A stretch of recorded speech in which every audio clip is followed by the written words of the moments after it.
സാധാരണ നമ്മൾ പറയാറുണ്ട് ഭൂമിയിലെ സ്വർഗമുണ്ടെങ്കിൽ അത് ഇവിടെയാണെന്ന് പറയാറുണ്ട്.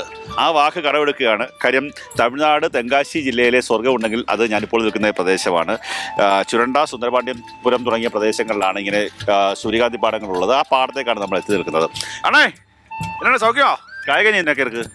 കായകനി പല്ലാരി ഇருக்கு, പൊടിയുള്ളി ഇருக்கு, എല്ലാത്തരം പച്ചക്കറികളും ഇവിടെ വിളയുന്നുണ്ട്. നമ്മുടെ തെക്കൻ കേരളത്തിലേക്കുള്ള പച്ചക്കറികളെല്ലാം തന്നെ ഇവിടെ നിന്നാണ് കൊണ്ടുപോകുന്നത്. തമിഴ് സൂപ്പർ സ്റ്റാർ വിക്രമിൻ്റെ ഏറ്റവും പ്രധാനപ്പെട്ട പടം അന്യൻ ഷൂട്ട് ചെയ്തത് ഇതിന് സമീപത്ത് തന്നെയാണ്. അതിനകത്ത് നമ്മൾ ദൃശ്യങ്ങൾ കണ്ടിട്ടുണ്ട്. വലിയ രീതിയിൽ പടർന്ന് പന്തലിച്ച് നിൽക്കുന്ന ഒരു സൂര്യകാന്തി പാടവും ആ പാട്ടിനകത്തൊക്കെ തന്നെ കണ്ടിട്ടുള്ളതാണ്. 2-3 ആഴ്ചയും കൂടെ കഴിഞ്ഞ് ഇവിടേക്ക് എത്തിക്കഴിഞ്ഞാൽ അതിഗംഭീരമായിട്ടുള്ള അതിഭംഗിയായിട്ടുള്ള ഈ സൂര്യകാന്തി പാടം കാണാം.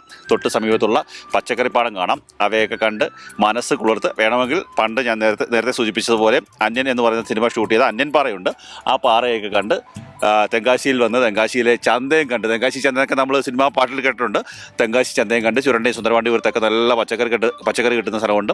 അവിടങ്ങളിലൊക്കെ പോയി അതിഗംഭീരമായിട്ട് മടങ്ങിപ്പോകാൻ സാധിക്കും. എന്തായാലും ഞങ്ങൾ ഇവിടെ നിന്ന് മടങ്ങുകയാണ്.